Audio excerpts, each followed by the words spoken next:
네, 안녕하세요. 인사드리겠습니다. 저는 지금 숙문고등학교에 진학팀장을 맡고 있는 이성준이라고 합니다. 오늘 이 동대문구 진학상담센터에서 자기소개서 작성 관련해서 요청을 해주셔서 여러분들 앞에 이렇게 만나게 됐습니다. 원래는 뭐 좀 소규모라도 이렇게 현장에서 직접 좀 만나고 서로 반응을 좀 보면서 제 말을 얼마나 잘 이해하는지도 좀 보면서 하는 게 참 좋았을 거라고 생각하는데, 너무나도 안타깝게 여러분들도 다 잘 알다시피 코로나 때문에 이렇게 온라인으로 만나게 됐습니다. 이게 좀 많이 아쉽고, 그 다음에 여러분들이 지금 제가 한 얘기를 잘 이해하고 있을지 좀 그런 게 확인이 안 되는 부분이 좀 없잖아 있는데, 그래도 어쨌든 여러분들이 이 진학을 위해서, 여러분들의 꿈을 위해서 나아가는 이 길을 더 이상 멈출 수는 없기 때문에 온라인으로라도 이렇게 한번 진행을 해 보도록 하겠습니다.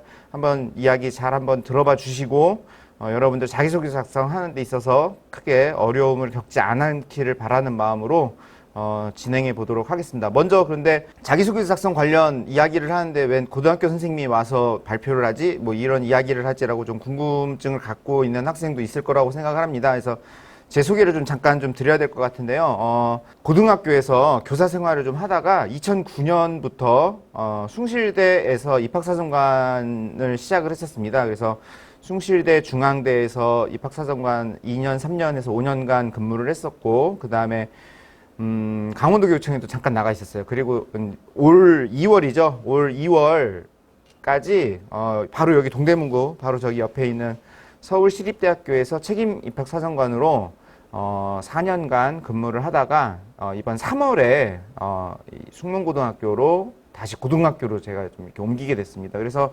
아무래도 고등학교에서 어떻게 운영이 되고 있고 대학에서 입학은 어떤 방식으로 진행하는지 이 모든 거를 좀 잘 경험해 본 사람이 바로 제가 아닌가 싶습니다. 그래서 이 자기소개서와 관련된 내용을 아무래도 제가 여러분들에게 좀 조목조목 좀 이렇게 잘 설명할 수 있지 않을까 싶습니다. 그래서 한번 얘기 들어봐 주시고요. 네, 여러분들이 이 여름방학, 그 다음에 원서 접수하는 데까지 좀 이렇게 도움이 되기를 바라겠습니다. 네, 오늘 제가 준비한 내용은 이렇습니다. 자기소개서를 쓴다는 거는 어떻게 보면 하나의 그냥 글쓰기 작업 아니냐 이렇게 생각하는 학생도 있을 것 같은데요. 아니요. 저는 그렇게 생각하지 않습니다.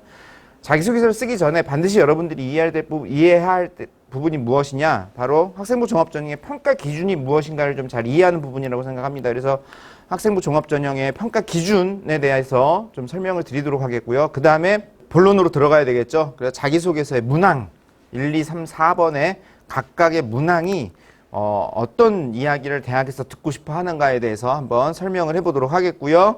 그 다음에 사례로 자기소개서 몇 개 좀 보여드리도록 하겠습니다. 그 다음에 남은 이야기들을 좀 몇 가지 해보고, 원래는 서로 이렇게 만나서 Q&A를 좀 진행하려고 했는데 이 Q&A는 아쉽지만 진행하지 못할 것 같습니다. 네, 본격적으로 진행하기 전에 먼저 이 표준 대입 전형 체계에 대해서 잠깐 말씀드리도록 하겠습니다. 저희가 2014년 정도죠. 그때부터 이 대입 전형이 모든 대학에서 신입생을 선발할 때는 6가지 방법으로 학생들을 선발하라는 걸로 이렇게 대입 표준 전형 체계 시스템이 만들어졌습니다. 그래서 수시는 뭐 여러분 다 잘 알고 있는 것처럼 교과, 종합, 논술, 그다음에 특기자, 실기 이렇게 구성되어져 있고요.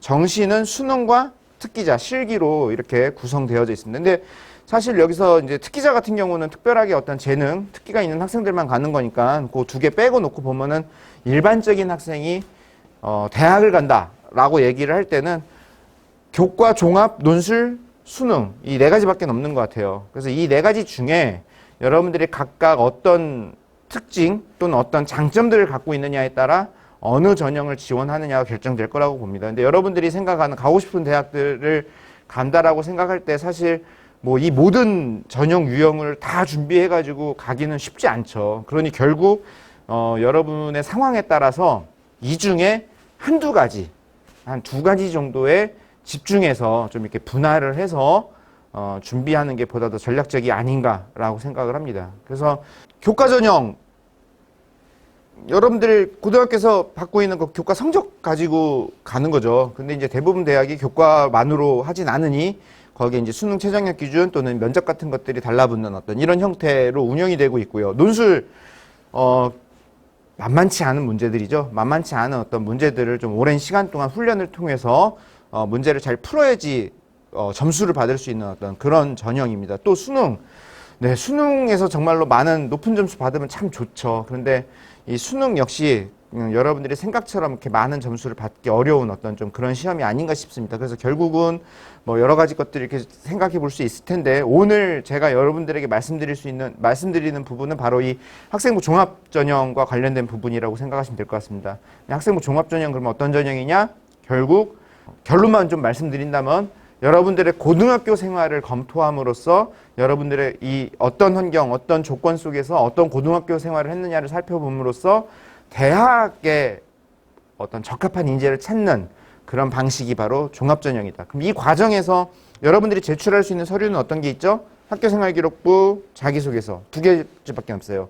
일부 몇몇 대학에서 뭐 추천서를 받긴 하지만 뭐 그런 경우는 되게 많지 않습니다. 그럼 결국 이 두 가지 서류를 가지고 여러분들의 고등학교 생활을 한번 평가를 해보는 건데, 여러분의 목소리, 여러분 자신의 관점에 본인의 장점을 이야기할 수 있는 서류는 뭐밖에 없죠? 바로 이 자기소개서밖에 없습니다.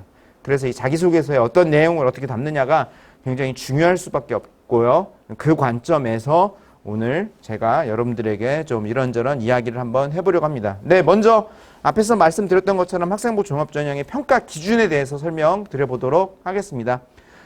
여러 대학의 여러 가지 평가 기준들이 있는데요. 그 중에서 그래도 이제 제가 여러분들에게 좀 잘 설명할 수 있는 거는 아무래도 제가 바로 직전까지 근무했었던 서울시립대학교의 학생부 종합전형 평가 기준에 대해서 좀 한번 설명드리는 게 어떨까 싶습니다. 그런데 이제 이 부분에 대해 제가 좀 설명드려 보도록 하겠습니다. 시립대학교는 학업, 잠재, 사회라는 세 가지 평가 기준을 활용하고 있고요. 근데 이게 여러분들, 그러니까 시립대만 생각하지 마시고요. 다른 대학교를 준비하는 학생들이라 하더라도 평가 기준의 이름이 조금씩 다를 뿐, 비슷한 내용, 유사한 내용이라고 보셔도 무방합니다. 그러니 한번 좀 보시고, 여러분들이 지원하고자 하는 대학 관점 기준으로 다시 한번 이렇게 좀 살펴보시면은 분명 도움을 받을 수 있을 거라고 생각합니다. 먼저 학업 역량입니다. 이 부분 굉장히 많은 오해들을 하고 있는 경우들도 있었는데, 그래도 최근에는 이런저런 루트를 통해서 이 학업 역량이 단순하게 교과 성적만을 가지고 평가하지 않는다라는 것들을 여러분들이 다 잘 이해하고 있고 다 잘 알고 있을 것이라고 생각합니다. 학업 역량을 보는 이유는 대학이 그냥 어떤 친교단체가 아니잖아요. 뭐 사람들 그냥 모아놓고 그냥 뭐 하는 어떤 그런 동호회 같은 모임이 아니기 때문에 교육기관입니다. 그러기에 여러분들이 어려운 어떤 고난이도의 대학에서의 수업들을 잘 이해하고 받아들일 수 있어야 되기 때문에 필요한 어떤 지적인 부분, 이해력과 관련된, 논리력과 관련된 부분을 한번 살펴보는 것, 그것이 바로 이 학업 역량이라고 보시면 됩니다. 그런데 이 학업 역량이요, 앞에서도 제가 잠깐 말씀드렸던 것처럼 교과 성적만을 가지고 얘기를 한다면은 사실은 A 고등학교의 2.0등급, B 고등학교의 2.0등급, 이거 어떻게 봐야 돼요? 교과 전형에서는 이 고등학교별로 어떤 차이를 전혀 두지는 않잖아요. 그리고 여러분들이 있었던 어떤 환경이나 조건 같은 것들도 전혀 뭐 고려하지 않잖아요. 그런데 종합전형에서는 이런 부분까지도 고려하려 하고, 그 다음에 단순하게 그냥 평균으로만 나와 있는 여러분의 교과 성적 몇 점 몇 등급, 그냥 그것만 보는 것이 아니라 어떤 과목에 더 장점이 있나, 어떤 과목은 좀 약점이 있나, 또는 1학년 1학기부터 3학년 1학기까지 어떤 형태로 어떤 식의 추세로 성적들이 구성되어져 있는가까지도 사람이 사람의 눈으로 살펴보는 것이 바로 이 학업 역량과 관련된 부분이다라고 보시면 될 것 같아요. 근데 이제 앞에 제가 왜 여러분들 고등학교의 환경 같은 것도 좀 본다고 말씀드렸잖아요. 근데 이제 올해부터는 그게 좀 어려워졌어요. 왜 그러느냐? 대입 공정성 강화 방안에 따라서 올해부터 서류 평가 과정에서부터 블라인드 서류 평가가 진행되기 시작을 했습니다. 그래서 아마 그런 환경 부분들은 좀 보기는 좀 어렵겠습니다. 어찌됐건 여러분들이 1학년 1학기부터 계속해서 노력해서 지금까지 구성해서 만들어 놓은 교과 성적의 의미들, 그 구성된 어떤 그 맥락들을 하나하나 살펴보는 게 학업 역량이다라고 이해하시면 될 것 같아요.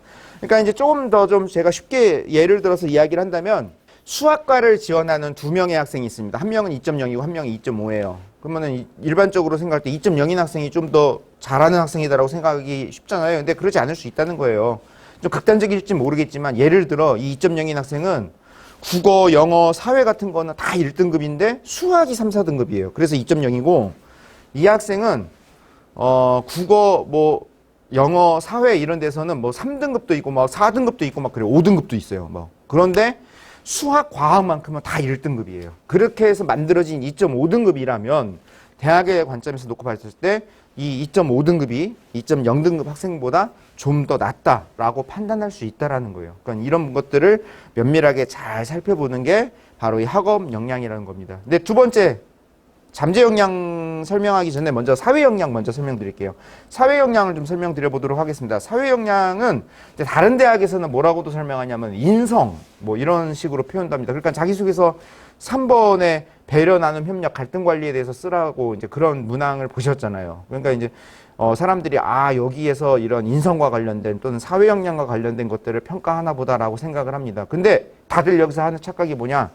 인성을 평가한대. 그러면 나는 나의 착함을 드러내면 되겠구나. 나의 도덕성을 드러내면 되겠구나. 그러니까 거기에 맨날 쓰는 얘기가 저 이뻐요, 착해요, 뭐 잘 베풀어요, 잘 나눠줘요. 별로 도움되지 않는 이야기들을 많이 쓰는 경우들이 있습니다. 그러니까 이 부분에 대해서 여러분들이 꼭 좀 이해해 주셨으면 좋겠어요. 대학에서 여러분들을 인성을 보겠다라는 거는, 사회 역량을 보겠다는 거는 여러분의 착함을 보겠다는 게 아니라 여러분들이 공동체 생활을 얼마나 잘할 만한 사람인가를 보겠다라는 측면으로 이해해 주셨으면 좋겠어요. 그러니까는 대학도 작은 하나의 사회잖아요. 여러분들이 대학에 들어가서 그냥 뭐 혼자 아웃사이더처럼 그냥 막 혼자 따로 다니고 그럴 거예요? 아니잖아요. 학교에서 학과 생활, 선배들과 동기들과 또는 교수님들과 함께 어떤 무리 속에서 공동체 속에서 생활할 수밖에 없잖아요. 그러면은 그 공동체 생활을 잘할 만한 학생인가 아닌가를 살펴보는 게 바로 이 사회 역량이다 라고 이해하셨으면 좋겠습니다. 그러니까는 그냥 이렇게 막 추상적으로 생각하면 이게 이해가 잘 안 될 수 있어요. 그러니까 이 부분을 좀 구체적으로 한번 풀어보려고 생각을 해보세요. 자, 예를 들어 국사학과, 역사학과 같은 데를 갔다고 여러분들이 생각을 해보세요. 그 학과는 한 학기에 한 번씩 어디를 가죠? 답사를 가요. 다 같이 모여서 저기 뭐 전라도 아니면 뭐 경상도 이런 데 한 군데를 딱 찍어가지고 거기 가가지고 일주일 넘게 막 이렇게 여러 문화 유적들 같은 거 막 살펴보면서 돌아다니면서 답사 생활을 합니다. 근데 이 답사를 갈 때 여러분들이 대학생들끼리 답사 가면은 숙식도 알아서 해결해야죠. 거기서 발생되는 여러 가지 기타 뭐 불편하고 또는 뭐 좀 하기 힘들지만 누군가는 해야 되는 어떤 그런 일들을 마주할 때가 있잖아요. 그럴 때 여러분들은 어떻게 하시겠어요? 제가 이런 거 좀 하겠습니다. 네, 남들보다 뭐 제가 좀 더 힘들지만 제가 좀 더 한번 고생해서 해보겠습니다 하는 학생들이 대학 입장에서는 훨씬 더 보기 좋은 학생이 아닐까요? 네, 이런 부분을 보는 게 바로 이 사회 역량이다 라고 이해하시면 좋겠습니다. 네, 마지막으로 잠재 역량에 대한 설명 좀 한번 말씀드려 볼게요. 이 잠재 역량을 여러분들이 이해하기가 좀 쉽지는 않은데 이런 부분이라고 생각하면 될 것 같아요. 교과 전형 또는 논술 또는 수능 전형 같은 앞에서 설명드렸던 표준 대입 전형 체계에서 나머지 전형들은 학생을 바라보는 관점이 지금 현재에 있어요. 지금 당장 여러분들이 몇 점을 받았냐. 지금 시험을 봐서 그 시험의 성적이 몇 점이냐. 그러니까 여기서 이 점수를 받았으니 너는 이런 능력이 있는 애다 없는 애다를 판단하는 어떤 그런 형식이라고 이해하시면 돼요. 근데 종합전형은 어떤 성격이 있느냐. 여러분들의 고등학교 생활, 지금 현재를 바라보긴 하지만 이 현재를 근거로 해서 무엇을 판단하려 하느냐, 미래를 판단하려고 하는 거예요. 여기서의 미래는 뭐냐? 여러분들의 대학 생활을 판단하려고 하는 겁니다. 그럼 대학에 가서 그냥 공동체 생활만 하는 게 아니라 또 제일 중요한 게 뭐죠? 학과에서 여러 가지 수업을 들으면서 그 어려운 수업 내용을 좀 이해해주고 또 자기가 맡은 과제, 발표 같은 것들도 원활하게 좀 수행하는 그런 능력, 역량들이 필요한 거잖아요. 이런 부분을 보는 게 바로 이 잠재 역량이라고 이해하시면 됩니다. 그러니 결국 이 부분을 좀 다른 측면으로 생각하면 또 이제 다른 대학에서의 평가 기준으로 놓고 생각을 한다면 여러분들이 익숙하게 잘 알고 있는 전공 적합성이라는 개념하고 유사하다라고 생각하시면 돼요. 이걸 너무 어렵게 생각하지 마시고, 자, 국문과 영문과 학생들에게 요구되는 전공 적합성과 경영경제학부 학생들에게 요구되는 전공 적합성은 어떨까요? 좀 다를 수밖에 없죠. 차이가 날 수밖에 없죠. 이쪽은 아무래도 언어적인 능력, 역량을 좀 좋은 학생을 뽑는 걸 좋아할 거고, 이쪽은 아무래도 좀 수에 대한 감각, 수를 좀 잘 다루는 학생을 좋아할 것이다라는 것들을 여러분들이 충분히 인지할 수 있을 겁니다. 그러니까 이런 부분, 고등학교 때 굉장히 많은 과목들을 다양하게 많이 배웠잖아요. 근데 그 과목들을 중에서 여러분들이 진학하려고 하는, 여러분들이 지원하려고 하는 그 전공과 관련된 어떤 기초 소양, 기초 역량이 어느 정도 되고 있고 여러분들이 그 고등학교 생활 속에서 환경 속에서 어떤 노력들을 했는지를 보여주는 것, 그래서 그것을 평가하는 부분이 바로 이 잠재 역량과 관련된 부분이다 라고 이해하시면 될 것 같습니다. 그래서 시립대학교는 좀 독특하게, 다른 대학교는 그렇게 좀 하지 않는 걸로 제가 알고 있는데 시립대학교는 좀 독특하게 이 모집 단위별로, 학부과별로 모집 단위 인재상이라는 것을 제시하고 있습니다. 그래서 여기 보면 다 이 세 문장으로 돼 있잖아요. 그럼 이 세 문장이 어떻게 된 거냐?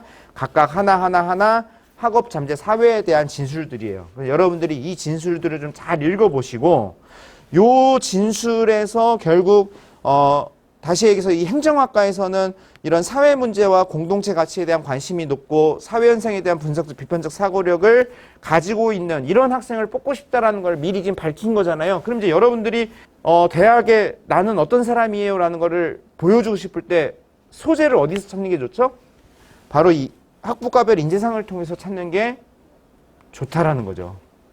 네, 그러니까는 반드시 그 자기소개서의 어떤 소재를 찾아볼 때 시립대학교를 지원하고 싶은 사람들은 요 모집 단위별 인재상을, 그리고 만약에 시립대학교가 아닌 다른 대학을 지원하고 싶은 사람들은 그 대학 학부과 홈페이지에 나와 있는 어떤 인재상 또는 그 대학의 인재상 같은 것들을 좀 한번 살펴보시고 또는 그 대학에서 운영하고 있는 학생부 종합전형의 평가 기준을 좀 한번 살펴보시면서 그 안에서 어떤 학생을 좋아하는가에 대한 그 포인트들을 좀 이렇게 잘 잡아내시는 게 필요하다라는 겁니다. 그래서 그 포인트에 맞춰서 자신의 소재, 내가 고등학교 때 이런 걸 고민해 봤어요. 저는 고등학교 때 이런 활동을 한번 해봤어요. 라는 거를 보여주는 것으로 자기소개서를 구성해 보시는 것이 무엇보다도 필요하다라는 겁니다.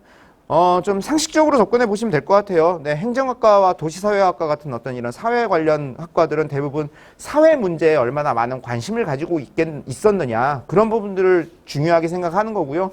화학공학과 같은 경우는 당연히, 다른 과목보다는 어떤 과목을 좀 더 잘하는 학생? 그렇죠. 수학 또는 화학을 잘하는 학생들을 중요하게 생각하겠죠. 그리고 공학과이다 보니 얼마나 문제 해결력, 주어져 있는 어떤 문제 상황에서 자신 나름의 어떤 해결하는 방법을 잘 찾아 나가는 학생이 아니냐를 보고 싶어 할 거예요. 토목공학과 역시 마찬가지입니다. 토목공학과도 이 토목이라는, 그러니까 건설과 관련된 어떤 이런 내용을 배우는 학과이니 수학, 물리, 화학, 지구과학과 관련된 부분에 얼마나 많은 성취를 이루고 있는 학생인가를 보고 싶어 한다라는 쪽에 여러분들이 집중했으면 좋겠습니다. 네, 그래서 요즘은 대부분 모집 요강 같은 거 살펴보면 대학마다 다 이런 평가 기준 같은 것들을 다 이렇게 제시하고 있습니다. 근데 이걸 가만히 살펴보면 사실은 좀 여기서 그래서 도대체 어떤 학생을 뽑겠다는 거지 이게 좀 잘 안 들어올 수가 있어요. 그런데 이 부분을 여러분들이 좀 꼼꼼히 보시면서 여러분들의 고등학교 생활 속에서 나의 장점을 요런 부분들로 어떻게 드러내 볼 수 있을까를 한번 생각을 해 본다면은 작은 활동, 작은 경험이라 하더라도 여러분들이 좀 이렇게 잘 찾아낼 수 있지 않을까 싶습니다. 네. 시립대학교 이야기만 할 수 없으니 건대, 경희대, 서울여대, 연대, 중앙대, 한국외대에서 공통으로 활용하고 있는 학생부 종합전형 평가 요소 항목을 한 번 더 좀 제가 제시해 보도록 하겠습니다. 근데 이 부분도요, 선생님이 지금 방금 앞에서 설명했었던 서울시립대학교 평가 기준하고 그렇게 다르지 않습니다. 학업 역량, 네, 여기 학업 역량하고 동일하다라고 보시면 되고요. 사회 역량, 인성 항목하고 유사하다라고 보시면 돼요.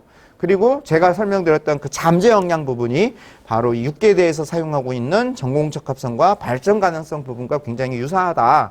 그 관점으로 좀 보시고요. 그 밑에 하위 부분에 이런 작은 설명들이 있잖아요. 이 부분들을 한번 꼼꼼히 읽어보시면서 그래 내가 이런 특성이 있는 사람이야 라는 거를 보여줄 수 있는 어떤 자기만의 경험, 자기만의 사례를 한번 잘 찾아보셨으면 좋겠습니다. 네, 그럼 이제 본격적으로 자기소개서 문항을 한번 분석을 해보도록 하겠습니다. 다 알다시피 지금 현재 공통문항은 3개로 구성되어져 있습니다. 근데 이 3개의 공통문항을 활용하는 거는 올해가 마지막입니다. 내년에는 이 3개의 문항을 2개 문항으로 통합해서 운영하겠다라는 것이 예고되어 있습니다. 네, 그래서 이제 각각 한번 1, 2, 3번에 어떤 공통문항이 있는지 한번 살펴보도록 할 텐데요. 제일 먼저 각 문항의 키워드를 한번 찾아보도록 하겠습니다. 네, 1번 공통문항 1번의 키워드는 뭐죠? 네, 학습 경험입니다. 네, 학습 경험이 키워드고요. 2번의 키워드는 뭘까요? 네, 2번의 키워드는 교내 활동입니다. 근데 여러분들이 여기 이제 단서 조항이 있잖아요. 교회 활동 중 학교장의 허락을 받고 참여 활동 포함됩니다라는 부분이 있는데 사실 이 부분은 생각하지 않으셨으면 좋겠어요. 네, 이 부분은 너무 생각하지 마시고요. 그냥 나는 학교생활기록부에 기록되어 있는 활동 중에 내가 가장 의미를 뒀었던 고등학교 활동을 쓴다라는 것으로 생각하면 좋겠습니다. 네, 3번의 키워드는 뭐죠? 네, 3번의 키워드는 배려, 나눔, 협력, 갈등 관리입니다. 네. 그래서 1, 2, 3번이 어떤 문장으로 무엇을 여러분들에게 요구하는 건지를 한번 잘 생각해 봤으면 좋겠어요. 자, 근데 여기서 그냥 그렇게 생각하지 말고 이 관점으로 한번 생각해 보세요. 제가 앞에서 학생부 종합전형 평가 기준, 평가 준거에 대해서 제가 설명드렸잖아요. 그런데 잘 보세요. 1번의 키워드가 뭐라고 그랬죠? 학습 경험이라고 했잖아요. 그럼 저기서 결국 뭘 보고 싶을까요? 여러분들의 학업과 관련된 역량을 보고 싶은 게 바로 1번입니다.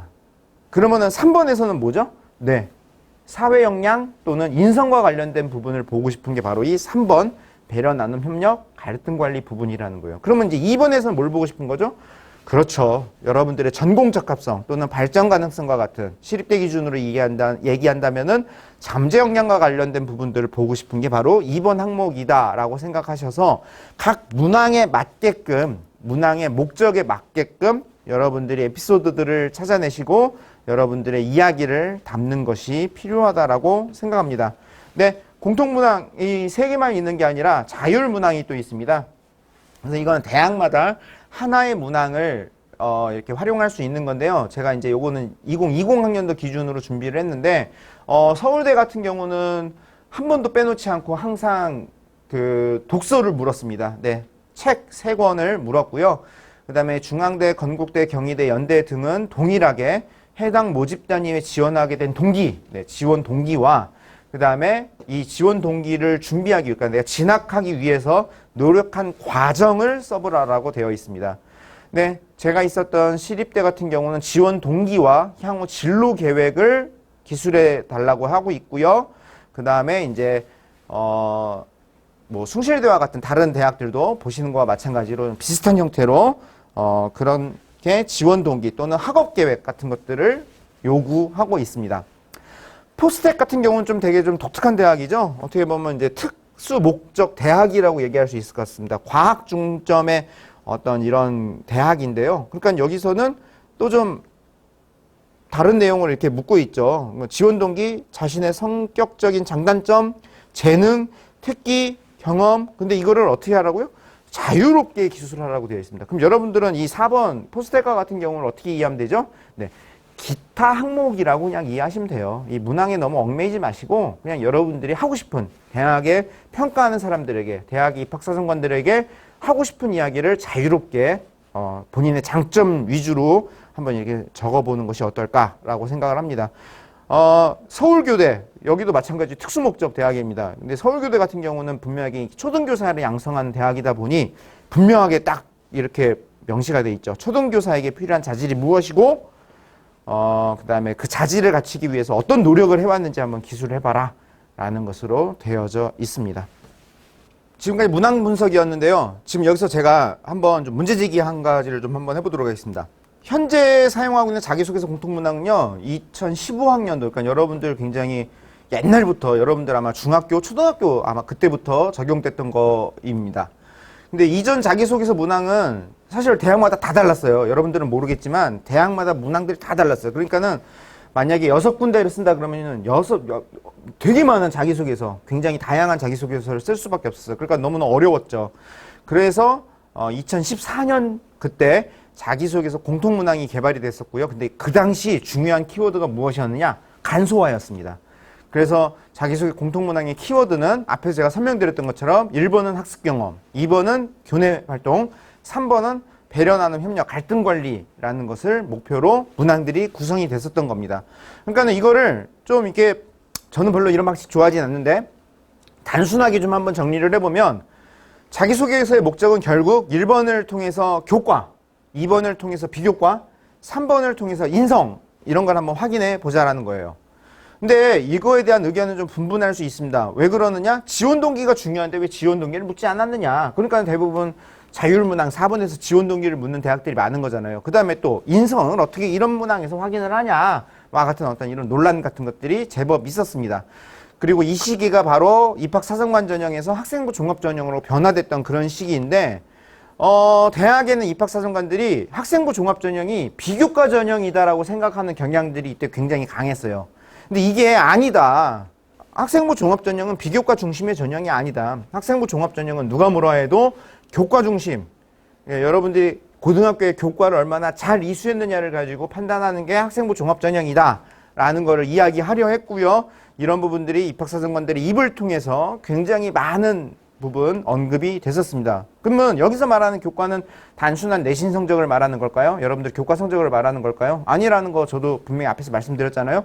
그게 아니라는 거예요. 굳이 좀 한번 표현을 해보자면 여러분들이 지원하는 학과에서의 전공과 교양 수업을 잘 따라갈 수 있는 어떤 학업적인 기초 능력, 기초 소양 이런 부분을 말하는 거라는 겁니다. 그래서 결국 지원자의 학업 역량을 1번 문항을 통해서 한번 가늠해 보자는 것이 바로 1번 문항의 핵심입니다. 그런데 이 이후에 평가에 참여했던 입학사정관들이 대부분 1번 문항에서 의미 있는 변별을 하지 못했어요. 그 이유는 무엇이었느냐? 질문을 던진 사람은 여러분들의 학업 능력, 여러분들이 학습과 관련돼서 어떤 경험을 했는지를 한번 확인해 보고 싶었는데 여러분들은 전혀 다른 응답을 하고 있었다라는 겁니다. 결국 질문을 던진 사람과 답변한 사람의 사이에 큰 차이가 발생했다라는 거예요. 도대체 이런 현상이 왜 발생하나? 첫 번째입니다. 여러분들이 질문을 잘못 이해한 경우가 있을 수 있죠. 그러니까 질문 던진 사람은 제대로 질문을 던졌는데 이걸 좀 잘못 이해하는 뭐 이런 경우가 있을 수 있어요. 어떤 경우냐? 학습 경험을 단순한 성적으로 한정하는 그런 경우가 있었다는 겁니다. 그러니까 자연스럽게 그러다 보니 자기소개서 1번에 어떤 내용을 쓸 수밖에 없느냐? 성적 향상, 나만의 공부법, 오답 노트, 학습 플래너 같은 어떤 이런 이야기를 쓰는 거예요. 제가 뭐 수학을 1학년 때 3등급이었는데 오답 노트를 활용해서 학습 플래너를 써서 이렇게 해서 1등급으로 만들었어요. 이런 얘기만 쓰는 거예요. 근데 대학 입장에서 그 이야기를 보고 그 학생이 이 학과에 적합한 학생인지 아닌지 어떻게 판단할 수 있어요? 이거는 의미 없는 이야기였다는 겁니다. 저는요, 정말로 진지하게 뇌호흡을 이야기하는 학생도 봤습니다. 자기가요, 뇌호흡을 할 수 있대요. 그래서 무슨 알파판가 베타판가 뭐 그게 이렇게 폭증이 돼가지고 어떤 암기를 되게 잘하는 학생이다라는 거를 이야기하는 경우도 봤습니다. 근데 그런 뇌호흡을 하는 학생은 대학 생활에 적합한 학생인가요? 그렇지 않죠. 전혀 다른 이야기라는 거죠. 다음입니다.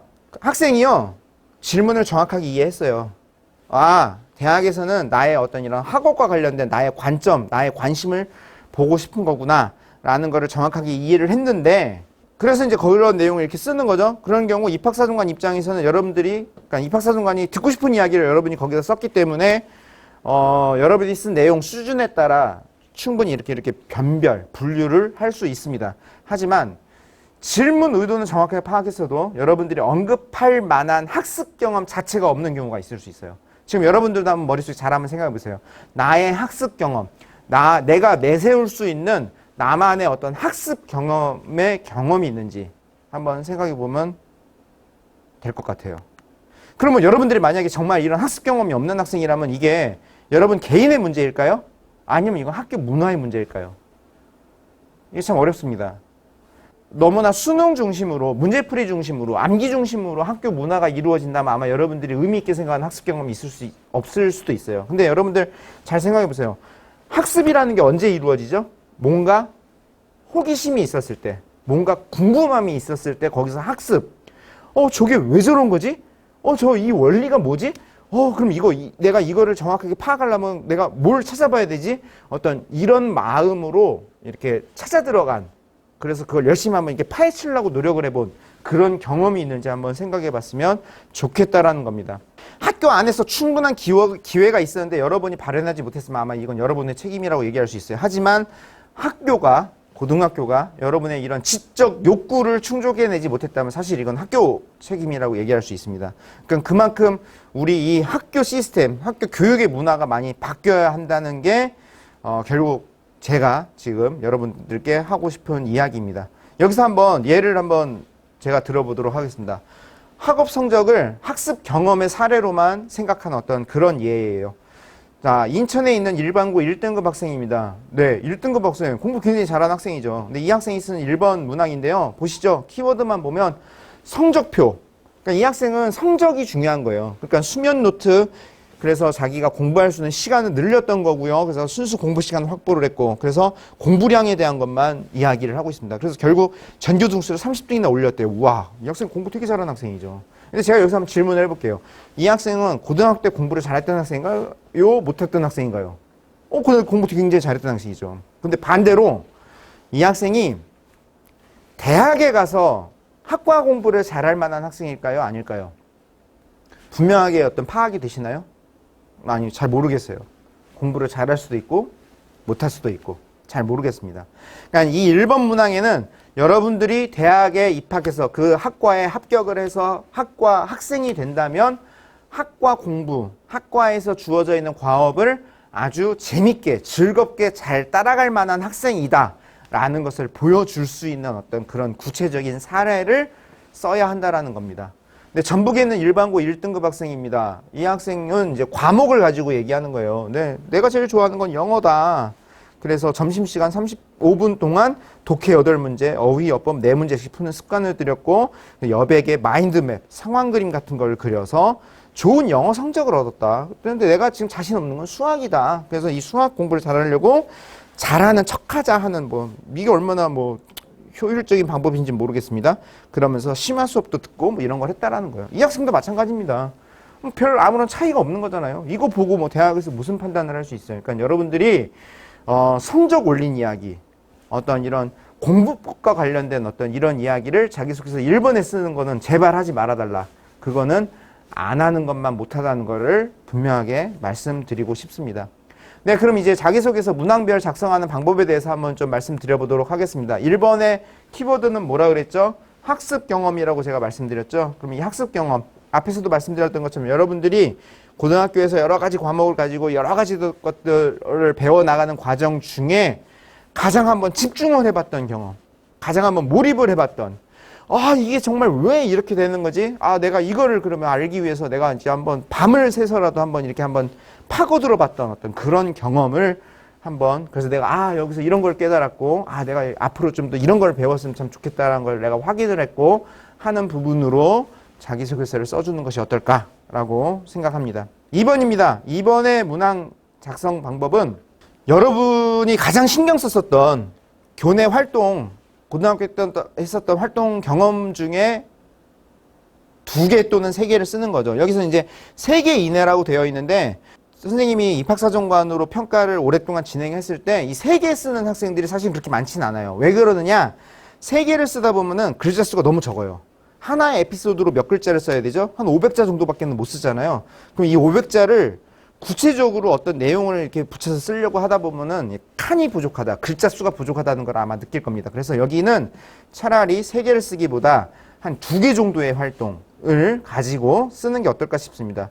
이 부분에 사실 어떤 내용을 쓰면 좋고 어떤 내용을 쓰면 안 되고 이런 건 없어요.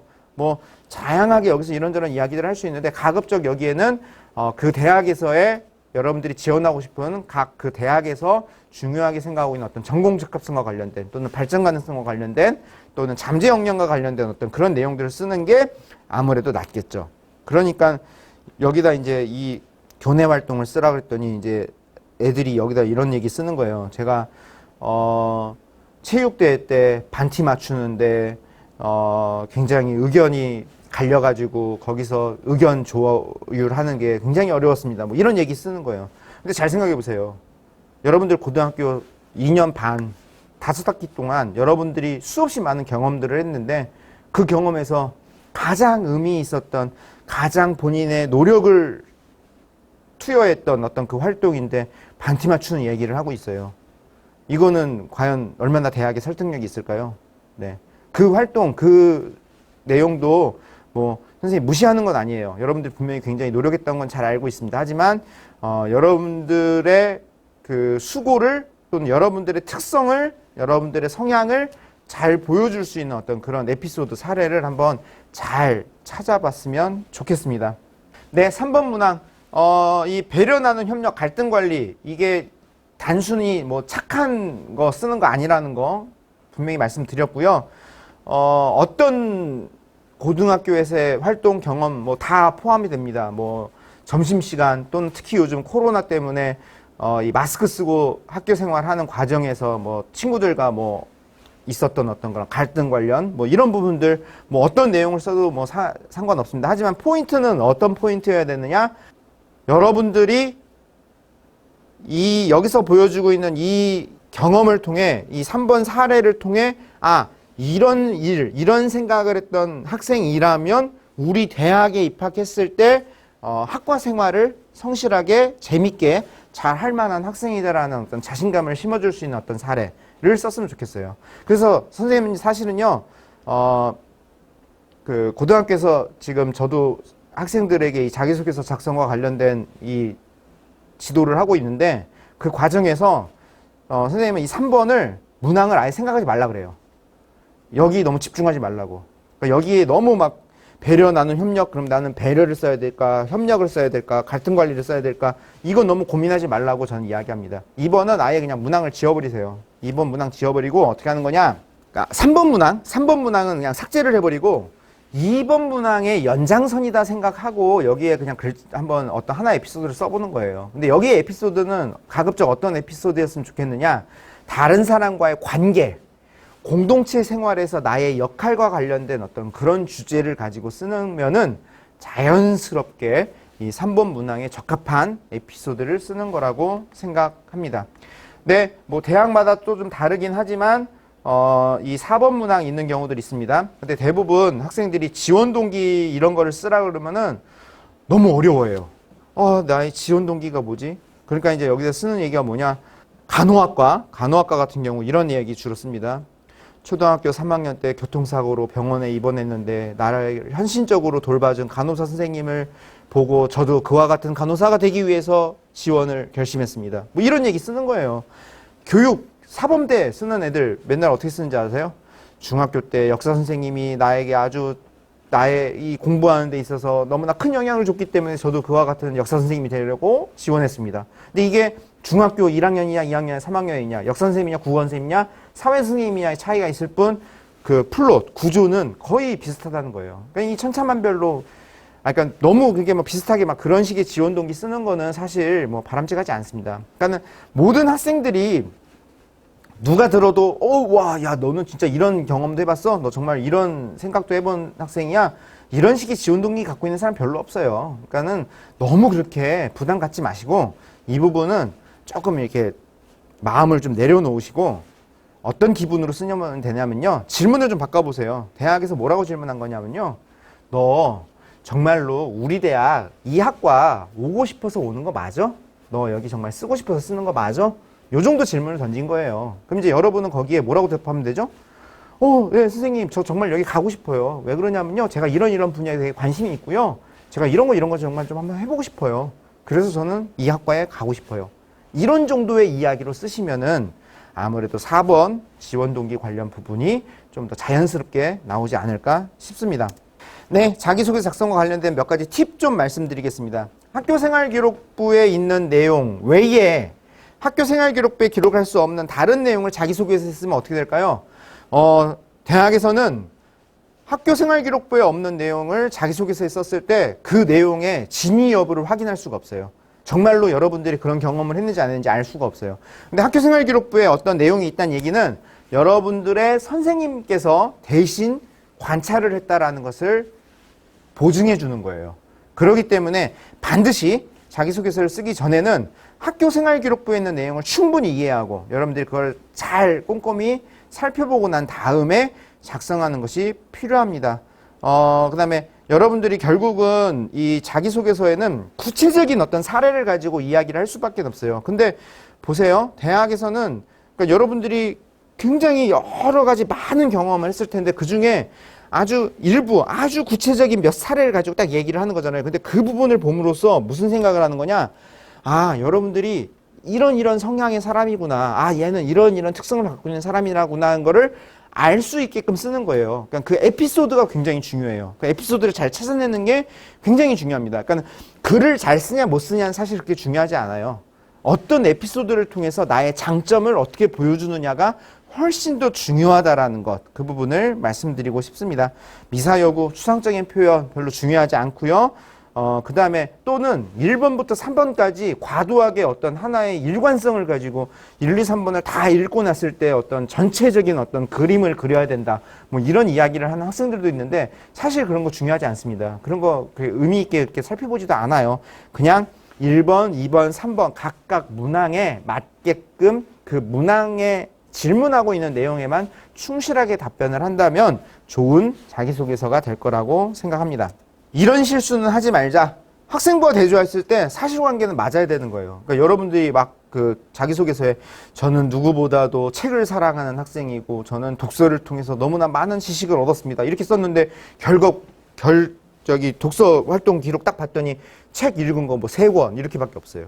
그럼 이거는 뭔가 앞뒤가 안 맞는 거잖아요. 그러니까 분명히 이 사실관계가 좀 맞아야 된다라는 거. 근거 없는 자기 미화, 자기 자랑 같은 것들도 별로 필요하지 않습니다. 구체적인 객관적인 어떤 사실, 팩트로부터 출발하는 게 중요하다는 거고요. 모호한 글 별로 좋지 않습니다. 분명하게 구체적으로 쓰는 게 좋은 거고요. 합격하고 싶은 어떤 의지 이런 것도 사실 별로 없는 학생들이 있어요. 굉장히 좀 불성실하게 쓰는 경우들도 있습니다. 이런 건 좀 조심했으면 좋겠다는 거. 그 다음에 오타, 맞춤법 오류. 근데 이 부분은 너무 걱정하지는 마세요. 선생님도 사실 뭐 좀 이렇게 글을 쓰다 보면은 되게 틀리기 쉬운 막 그런 것들 좀 틀리는 경우도 있어요. 근데 이제 여기서 말하는 오타, 맞춤법 오류는 뭘 얘기하는 거냐면요. 너무나 간단한 건데, 너무나 쉬운 건데도 틀리는 거를 이야기하는 겁니다. 그러면 대학에서 뭐라고 생각하죠? 여러분들이 아주 이런 기본적인 어떤 내용도 좀 잘 모르는 학생이구나 라고 생각할 수 있다는 겁니다. 절대 쓰면 안 된다는 거, 좀 이 부분 좀 강조해서 말씀드리고 싶습니다. 부모의 사회적 경제적 지위를 암시하는 글을 쓰면 안 된다는 게 재작년부터 2년간 지금 진행이 됐었습니다. 예를 들면 이런 거예요. 경영학부에 지원한 학생이 한 기업을 이끌어간 대표이사라는 직함을 담은 이모의 직업이 처음에는 존경스러워 뭐 이렇게 해서 나는 경영과 관련된 일들을 잘 알게 되었다. 뭐 이렇게 쓰는 거예요. 부모의 사회적 경제적 지위를 쓰지 말라고 그러니까 이제 이모가 나왔습니다. 여러분 이것도 안 돼요. 부모하고요. 가로 열고 친인척도 포함이 되는 거예요. 네. 그러니까 이렇게 자기가 가지고 있는 주변 환경을 가지고 자기의 장점을 보여주려는 형식으로 나가는 것들은 이게 금지사항이에요. 반드시 지원 동기를 쓸 때 여러분의 이야기, 여러분의 생각과 여러분의 관점으로 이야기를 풀어나가는 것이 중요하다는 거 말씀드리고 싶습니다. 네, 그래서 이거를 좀 더 구체적으로 좀 얘기를 해보면 이런 거죠. 시스템 엔지니어이신 아버지의 전공 서적에 둘러싸여서 과학기술 분야가 낯설지 않았다. 아버지께서 건축 관련 업종에 종사하고 계셔서 나는 친숙하게 다가왔다. 네, 이런 것들 다 아웃이라는 겁니다. 그런데요, 여러분들 한번 생각해 보세요. 이런 문구는 어떻게 생각하세요? 아버지가 임시직 운전사 일을 하고 계시기 때문에 경제적 형편이 매우 열악한 편입니다. 동생은 교통사고로 장애를 가지게 되었습니다. 자연스럽게 장애인을 대우하는 사회적 모습을 고민하게 되었습니다. 굉장히 불우한, 굉장히 좀 안타까운 어떤 환경 속에 있는 학생인 건 맞죠. 근데 이런 표현을 굳이 자기소개서에 쓸 이유가 있을까요? 왜 여러분들의 어떤 그런 불우한 상황을 이렇게 대학에 알리려고 하는 거죠? 그러니까 이 부분도 어떻게 보면 우월적 지위를 금지하는 어떤 논리, 어떤 이 취지를 생각을 해본다면은 이러한 불우한 환경, 경제 상황을 언급하는 경우도 마찬가지로 좀 이거는 하지 말아야 되는 그런 내용이 아닌가 싶습니다. 예를 들어 사회복지학과에 지원하는데 저희 어머니는 선천적인 지적 장애인이시고 아버지는 사고로 인해 장애를 가지고 계셔서 연세가 많은 조문이가 함께 살았습니다. 그래서 나는 사회복지학과에 결국 이런 많은 관심을 갖게 되었습니다. 이런 류의 글을 쓰는 것도 마찬가지로 별로 좋지 않다는 부분 말씀드리겠습니다. 대학에서요, 여러분들에게 자기소개서와 관련해서 거기 기재 요령에 제일 앞에 보면 주의사항에 이런 거 하지 말라라고 돼 있잖아요. 그 부분은 절대 하지 말아야 돼요. 여러분들이 만약에 거기에 조금이라도 하나라도 내용을 쓰게 되면 그것 때문에 모든 결과들이 안 좋은 결과로 나타날 수 있습니다. 그러니까 반드시 꼼꼼하게 잘 한번 확인해 보시고 하지 말라는 것들은 하지 않는 것들을 선택하시기 바랍니다. 예, 이런 부분들은 요즘 너무나도 잘 알려져 있어 대부분 이거를 쓰는 학생들은 거의 없습니다. 수학, 과학, 외국어 교과에 대한 교외 수상 실적 쓰면 안 된다는 거 잘 알고 계실 거고요. 그 다음에 토익, 토플, 탭스와 같은 공인어학 성적, 다른 모든 어떤 이런 언어와 관련된 것들도 성적을 쓰게 되면 아무리 여러분들이 다른 것들이 좋다 하더라도 이 이유 때문에 그냥 불합격이 되는 결과를 가져오게 된다는 거 말씀드립니다. 또 하나, 유사도 검증 시스템이죠. 남의 거를 베끼면 안 된다는 거예요. 근데 사실 요즘요, 대놓고 여러분 다 남의 거 베끼는 경우들은 거의 없어요. 대부분 뭐 때문에 문제가 되느냐, 다른 사람한테 보여줘요. 그 사람이 그거를 다른 사람한테 또 유출하는 경우 때문에 문제가 되는 경우가 많습니다. 또는 자기소개서 컨설팅 업체들 있죠. 거기서 여러분들에게 글을 이렇게 첨삭을 해주는데 의외로 그 컨설팅 업체를 통해서 유출이 돼서 거기에서 서로 이렇게 비슷한 문장이 나오는 경우들을 굉장히 많이 보고 있습니다. 그래서 여러분들 반드시 자기소개서 컨설팅 업체에 거치지 않고 여러분의 힘으로 여러분의 어떤 노력으로 자기소개서를 작성하기를 부탁드리겠습니다. 네, 이렇게 선배, 친구, 인터넷 사이트를 통해서 표절하는 경우, 그 다음에 합격 수기 또는 요즘 대학에서 나오는 여러 가지 각종 자료들 보면은 거기에 이렇게 막 좋은 자기소개서 사례 같은 거 나오잖아요. 그런 거 베끼면은 반드시 문제가 된다는 겁니다. 네, 이런 거 하지 않았으면 좋겠습니다. 네, 이제 구체적으로 하나하나 좀 사례를 보면서 자기소개서 내용을 한번 좀 살펴보도록 하겠습니다.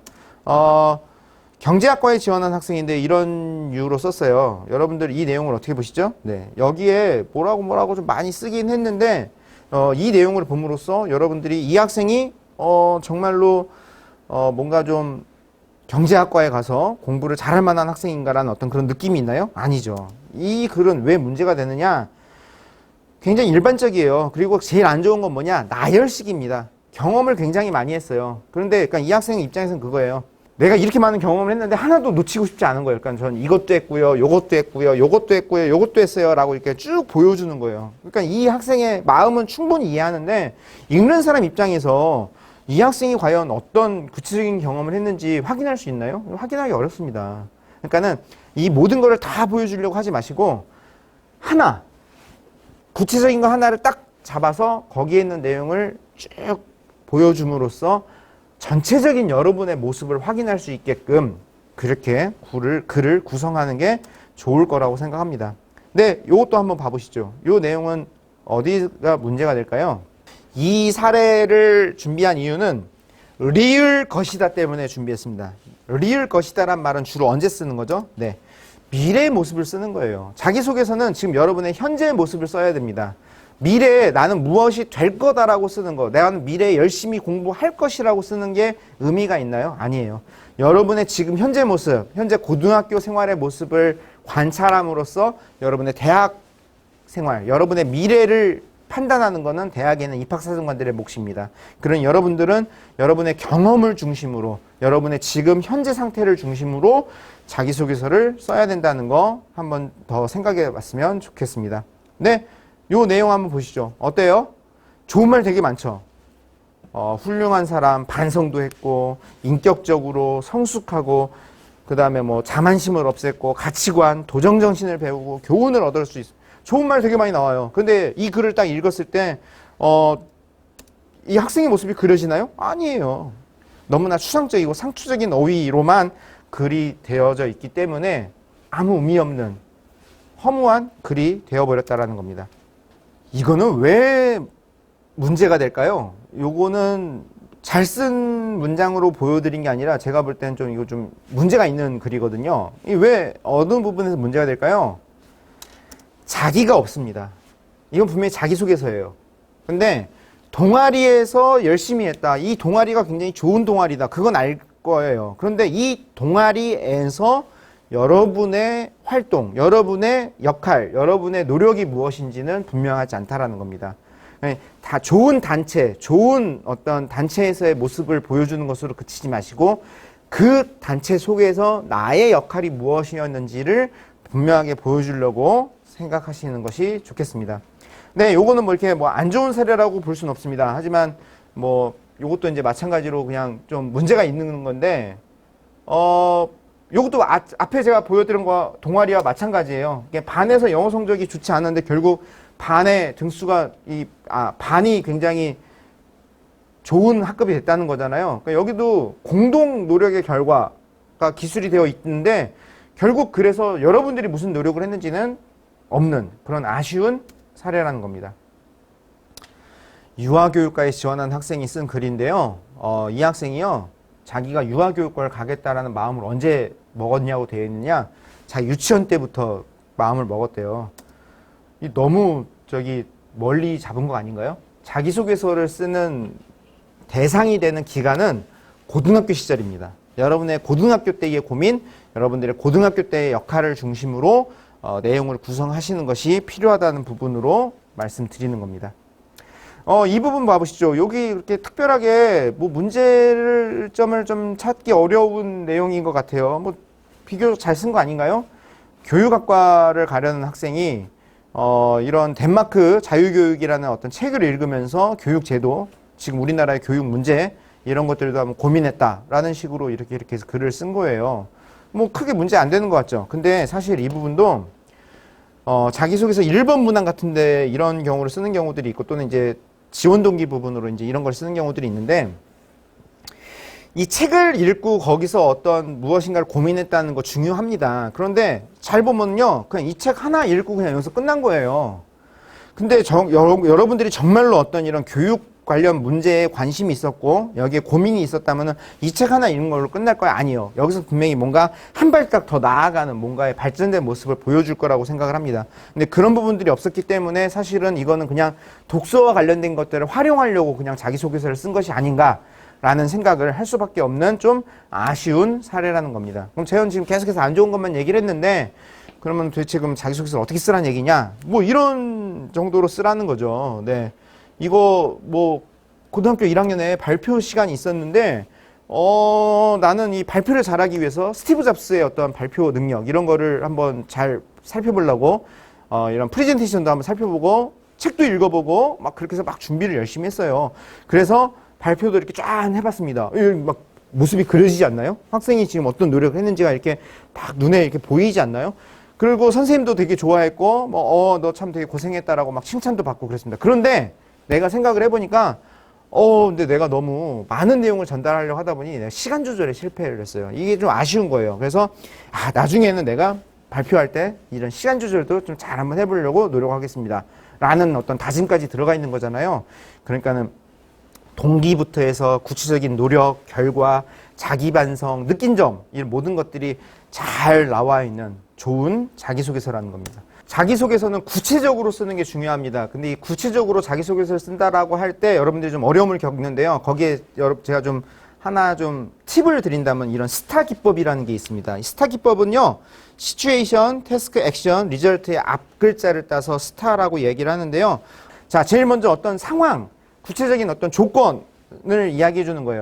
어떤 상황 속에서, 자, 봉사 동아리에서 나는 동아리 부대표의 역할을 맡고 있는 어떤 이런 상황 속에서 태스크, 어떤 과제, 어떤 과업이 있었던 거죠? 면접을 거쳐 일정 인원만 뽑았던 것이 문제였던 거예요. 거기서 면접제를 유지해야 되냐, 안 된다. 면접제 하지 말자. 였던 이런 갈등이 있었던 어떤 이런 과업이 있었던 거죠. 그럼 여기서 이 학생은 이 문제를 해결해야 되는 어떤 과업이 있었던 거죠. 거기서 이 학생은 어떤 액션을 취하는 거죠? 네, 의견을 제시하는, 이 양자를 조정하는 어떤 이런 의견을 제시하는 액션을 취했던 겁니다. 여기는 단순하게 의견을 제시했다 한 줄만 나와 있지만 여러분들 보세요. 그냥 이게 단순하게 의견 제시하고 끝났을까요? 그러지 않았을 겁니다. 그래서 어떤 결과, 어떤 자기 평가를 하게 되었느냐? 결정에 따른 어떤 책임감을 가지게 되었다라는 어떤 자신의 그 결과를 보여주고 있는 거죠. 그러니까 이런 식으로 어떤 상황 속에서 어떤 과제로 어떤 행동을 보여주고서 어떤 반성을 했다, 자기 반성을 했다라는 어떤 이런 형태로 자기소개서를 구성하는 게 좋지 않을까라는 것으로 하나의 팁을 드려보도록 하겠습니다. 네, 이거를 좀 더 이렇게 좀 다른 걸로 한 번 더 설명한다면 여러분들이 어떤 상황에서 어떤 구체적인 에피소드가 있다면은 내가 어떤 상황에서 결국은 어떤 문제죠. 어떤 문제가 발생을 하는 거죠. 어떤 문제가 발생을 했고 그럼 그 문제를 해결하기 위해서 나만이 제시한 내가 접근한 어떤 해결책을 이렇게 보여주는 거고요. 그 해결책에 따라서 결과가 어떻게 나왔고 그래서 이 결과를 나는 어떻게 생각하고 있다라는 어떤 이런 질문. 그러니까 왜 어떤 계기로 어떤 활동을 거기서 나의 역할은 거기서의 문제점은 그래서 어떻게 해결을 했고 거기서 나는 무엇을 배우고 어떻게 성장했고 주위에 어떤 영향을 끼쳤고 이게 내가 나중에 대학 생활을 할 때 어떤 도움이 될 것인가 이런 형태로 한번 이야기들을 구성을 해본다면은 하나의 자기소개서 하나의 그 문단이 만들어진다라고 생각합니다. 네, 이제 좀 이제 마지막으로 여러분들이 자기소개서 작성할 때 제일 힘들어하는 부분이 선생님이 보니까는 1번 문항 작성하는 거를 굉장히 어렵게 생각을 하더라고요. 그래서 1번 문항에 좀 사례들을 좀 보여드리도록 하겠습니다. 근데 이제 여기서 선생님이 좀 먼저 좀 얘기를 하고 싶은 거는 좋은 사례는 안 갖고 왔어요. 이게 좀 일부러 안 갖고 왔고요. 왜 그러냐면 여러분들이 너무 좋은 사례를 보게 되면은 그거를 좀 따라가려는 어떤 형상들이 벌어지는 것 같더라고요. 그래서 좀 아쉽지만 좋은 사례는 좀 빼고 좀 문제가 있는 어떤 부분들을 보여드리도록 하겠습니다. 그러니까 여러분들은 제가 지금 보여드리는 이런 어떤 문제점만 없는 그런 자기소개서를 한번 고민을 해보신다면은 아마 그렇게 큰 문제는 없는 자기소개서가 만들어지지 않을까라고 생각을 합니다. 네, 1번 문항의 사례인데요. 먼저 첫 번째 어떤 주제 탐구를 한 사례입니다. 인천의 어떤 일반고 1등급 학생인데 이 학생은 어떤 내용을 썼느냐 법과 정치 시간에 초가의석이라는 개념을 배웠다라는 거예요. 그래서 이게 독일에서의 니마이어 의석 배분인 걸 알게 되었고 여기에 호기심이 생겨서 선생님이 아까 얘기했던 그 자기소개서 1번에는 성적 부분 얘기 쓰면 안 된다는 내용이었잖아요. 비슷하게 가는 거죠. 그래서 여기 호기심이 생겨서 우리나라에 그 제도를 도입할 경우 어떤 일이 벌어질지 궁금해서 이 학생은 결국 총선의 결과를 다 찾아본 거예요. 그래서 그거를 엑셀로 넣어서 이런 니마이어 의석 배분대로 한번 수식으로 한번 해봤더니 지역주의가 완화되고 군소정당이 성장할 것이라는 어떤 결론을 얻었다는 어떤 이런 식의 시도를 하는 거. 네. 이런 부분도 있을 수 있어요. 근데 선생님이 볼 때 여기에 좀 문제는 중간에 이런 문제를 어떻게 접근했고 이런 걸 왜 했는지에 대한 부분들이 조금 빠진 것들이 좀 아쉽지 않은가라는 그런 생각을 해봅니다. 또는 이 내용을 주변에 어떤 사람들로부터 이렇게 좀 너무 이렇게 그냥 도움을 받아서 혹시 진행된 것은 아닌가라는 생각을 해볼 수 있고요. 여러분들이 만약에 이런 내용을 썼다면은 자연스럽게 면접하는 과정에서 입학사정관 또는 위촉 교수님들에게 이 부분에 대해서 많은 질문을 받을 수도 있다는 것 염두에 두면서 작성했으면 좋겠습니다. 네, 경북에 있는 일반고 2등급 학생인데요. 이 학생이요. 이 학생 최저임금에 대한 부분을 고민을 한 거예요. 그래서 여기서 사회정의에 대해서 생각을 해보고 그래서 여러 철학자들이 주장한 사회문제의 정의에 관한 이론을 배우게 되었고요. 그래서 정의는 무엇인가 라는 책을 읽고 이 책 굉장히 유명한 책이잖아요. 이 책을 읽고 고민을 해봤다. 그러니까 이 학생도 보면은 하지 말아야 되는 어떤 성적 관련된 이야기를 쓴 건 아니에요. 그런데 이 이야기를 놓고 봤을 때 학생이 정말로 무엇을 고민하고 있고 그래서 이 고민한 내용을 어떻게 확장하고 있는가가 좀 잘 보여지나요? 그러진 않은 것 같죠? 그러니까 이런 내용들도 좀 아쉬운 내용이다라고 이야기할 수 있습니다. 독서 토론에 관련된 사례입니다. 그러니까는 학습 경험을 쓰라고 하니 의미 있는 학습 경험을 좀 찾기 어려운 학생들이 그 다음에 손쉽게 다가가는 것 중에 하나가 바로 이런 독서와 관련된 내용을 가지고 자기소개서 1번을 구성하는 경우입니다. 제주에 있는 외고 4등급 정도의 학생이 이런 글을 썼는데 보시죠. 세뮤얼 헌팅턴의 문명의 충돌이라는 책에 관심을 갖게 되었고 근데 일본을 유일하게 독자 문명권으로 분류한 것에 호기심을 느꼈대요.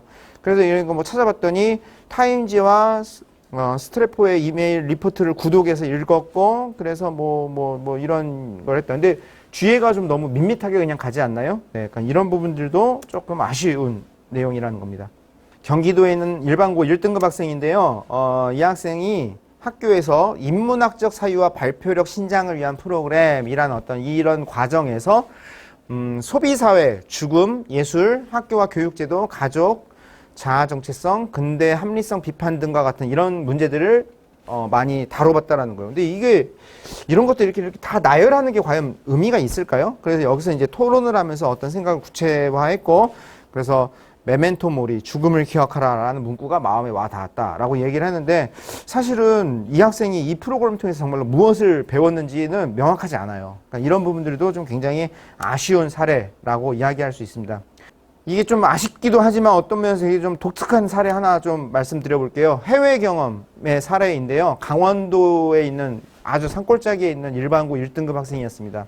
근데 이 학생이요, 영어 말하기 대회에 꾸준히 참여를 했고, 그러니까 본인은 영어가 굉장히 잘한다는 거예요. 그래서 이렇게 하다가 그 학교에 있는 어떤 프로그램을 통해서 미국 체험 여행을 뭐 이렇게 갔다라는 거예요. 그래서 몇 달 후 미국에서 현지 사람들과 부딪히기 위해 열심히 준비를 했고, 미국 체험 여행을 가서 이렇게 했는데, 여행 5일째 밤 난생 처음 영어로 꿈을 꾸었고, 그 뒤로는 놀랍게도 제법 의사소통이 가능해졌다. 그래서 성적도 오를 수 있었다라는 이야기를 썼습니다. 근데 여러분, 영문과에 지원을 하는데 영어 잘하는 사람을 좋아할 것 같아요? 그럼 이 학생은 자꾸 무슨 말을 하고 싶은 거냐면, 나는 영어를 이렇게 잘하는 사람이다. 난 영어 능력이 이렇게 뛰어난 사람이다라는 말을 하고 싶은 건데, 영어 잘하는 사람을 뽑는 게 영문과의 목적일까요? 그렇지 않다는 거예요. 그러니까 이 학생은 뭔가 이 초점을 잘못 생각했기 때문에 자기소개서 1번을 이렇게 구성할 수밖에 없었다라는 겁니다.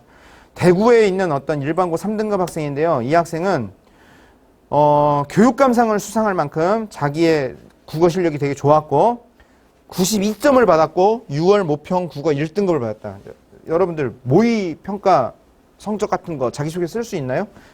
쓰지 말라는 말은 없어요. 하지만 여러분들이 실제로 저 성적을 받았는지 확인할 수 있는 방법이 없어요. 저런 거 쓰는 거 아무것도 필요 없어요. 그 다음에 대한민국에서 30명만을 면접을 통해 뽑고 홍콩에 가서 2박 3일간 대화를 진행하는 하버드 대학 주최의 어떤 이런 프로그램에 선발이 되었고 나는 영어 1등급이었다. 우와, 되게 대단한 것 같죠? 제가요, 이거 찾아봤거든요. 홈페이지 들어가 찾아보면요. 이거는 결국 참가비만 내면은 참여할 수 있는 어떤 그런 류의 전형적인 외부 스펙인 거예요. 이런 경우는 학교생활기록부에 기록할 수도 없는 거고 이걸 활용할 수도 없는 거예요. 그럼 여러분들 이런 내용을 본다고 대학에는 입학사정관들이 현혹돼가지고 이 학생에게 높은 점수를 줄 거다? 전혀 그러지 않습니다. 그러니까 이런 부분에 현혹되지 마시고 여러분들이 했었던 고등학교 활동에서 의미 있는 내용들을 잘 찾아서 한번 서술해 봤으면 좋겠습니다. 네, 이제 한번 마무리해 보도록 하겠습니다. 자기소개서 작성법과 관련된 내용을 한번 요약을 한번 해서 정리해 보도록 하겠습니다. 먼저 첫 번째, 외부 활동 기록은 안 쓰는 게 맞습니다. 학생부 종합전형을 다르게 표현을 한다면은 학교 생활 우수자 전형입니다. 그러니까 여러분들이 학교 생활을 얼마나 성실하게, 학교 생활을 얼마나 재밌게, 알차게 잘 보냈는지를 보여주는 게 자기소개서의 목적이라는 것을 다시 한번 환기했으면 좋겠습니다. 그러니까 언론사에서 하는 인증, 캠프 프로그램 이런 것들 다 필요 없습니다. 그리고 분명히 주의사항에 하지 말라라고 한 거, 학교생활기록부에 있는 내용을 가지고 쓰라고 했고, 공인학 성적 같은 거 쓰지 말라고 했고, 부모, 친인척의 사회 경제적 지위 쓰지 말라라고 분명히 명시를 했습니다. 그럼 그런 것들은 하지 말아야 된다라는 거 한 번 더 분명히 알았으면 좋겠습니다. 자기소개서는 글쓰기 경쟁일까요? 자기소개서를 잘 쓴다는 게 글을 잘 쓰는 거를 이야기할까요? 그러면은 인문 학생들이 자연 학생에 비해서 훨씬 더 유리하겠네요? 말이 안 되는 겁니다. 자기소개서를 보는 이유는 여러분들의 경험을 보고 싶은 겁니다. 여러분들이 무슨 생각을 하면서 어떤 관점에서 어떻게 고등학교 생활을 보냈는지를 보고 싶은 겁니다. 그러기에 자기소개서의 뿌리는 경험일 수밖에 없고요. 여러분이 직접 수행한 경험일 수밖에 없고, 그리고 그 내용을 얼마나 구체적으로 쓰느냐는 것은 여러분들이 그 경험한 그 활동에 얼마나 많은 시간을 들였고 얼마나 많은 노력을 들였고 얼마나 많은 에너지를 쏟아부었느냐에 따라 결정된다는 겁니다. 그러니까 이 구체적으로 접근해서 여러분의 고민을 있는 그대로 잘 보여주는 것, 그것이 중요한 거지. 여기에 뭐 내가 대학 가기 위한 어떤 열정을 보여주는 거 이런 거 다 소용없다는 거예요. 여러분들 자기소개서에 저 합격만 시켜주면 누구보다도 열심히 대학 생활할 사람이다. 이거 안 쓸 사람 누가 있어요? 이런 글 못 쓰는 사람 누가 있어요? 그런 건 하나도 안 믿어요. 대학에 있는 사람들은 어떤 사람도 그 말을 믿지는 않습니다. 그럼 무엇을 믿느냐? 여러분들이 고등학교 생활을 어떻게 보냈는가?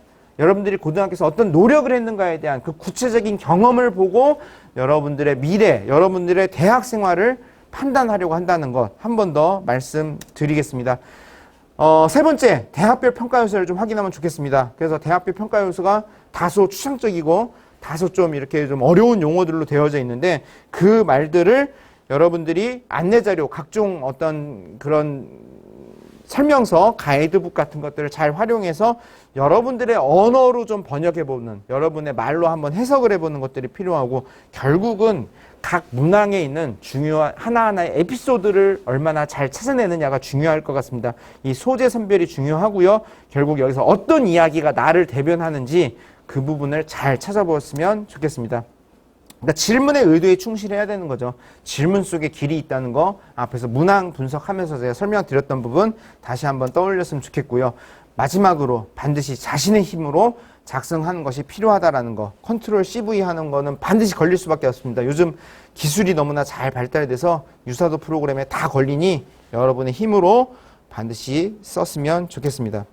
네, 그럼 학생부 종합전형 어떻게 준비해야 될까요? 뭐 이미 3학년 지금 이제 지원을 결정한 학생 여러분들에게는 뭐 의미 없는 이야기일지 모르겠지만 여러분의 진로가 그렇게 구체적일 필요는 없습니다. 변할 수 있어요. 큰 틀을 생각하시고 또 너무 직접적으로 너무 뭐 세밀하게 들어갈 필요도 없습니다. 조금 단과대 정도 수준의 계열 정도 수준으로의 여러분의 진로를 이야기해도 충분하다라고 생각하고요.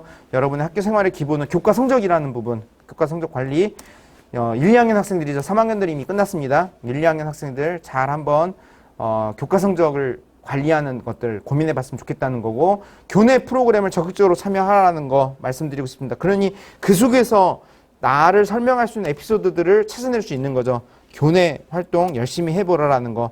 그 다음에 여러분의 관심과 흥미를 어떻게 표현해야 되느냐.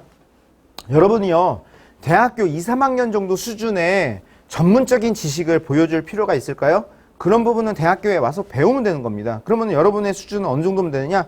주변 친구들보다 조금 더 나으면 되는 거예요. 주변 친구들보다는 한 발짝 앞에.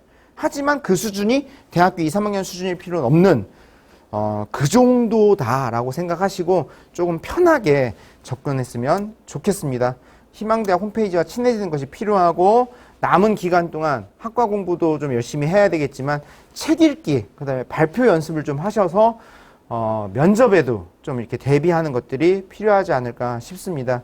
네, 이렇게 해서 자기소개 작성과 관련된 내용 다 말씀을 드렸는데요. 어떻게 여러분들 얼마나 많은 도움이 되는지 모르겠습니다. 다시 한번 여러분들의 학교생활 기록부를 꺼내놓고 여러분의 학교, 고등학교 생활을 하나하나 체크를 해보시면서 나를 가장 잘 대변할 수 있는 에피소드, 나를 가장 잘 보여줄 수 있는 어떤 사례가 무엇인지 찾아 그 내용들을 상황, 문제, 해결, 나에 대한 그 전체에 대한 반성이라는 어떤 관점으로 한번 정리를 해보시면은 좋은 여러분을 설명할 수 있는 자기소개서가 만들어질 거라고 생각합니다. 네, 모쪼록 남은 시간 잘 보내기를 부탁드리겠고, 더더군다나 요즘 코로나 때문에 굉장히 많은 어려움 속에 있습니다. 여러분들 건강관리 잘 하셔서 대학 입학하는 그 순간까지 여러분 무탈하게 모두 다 원하는 좋은 결과 얻기를 바라겠습니다. 네, 마치도록 하겠습니다. 감사합니다.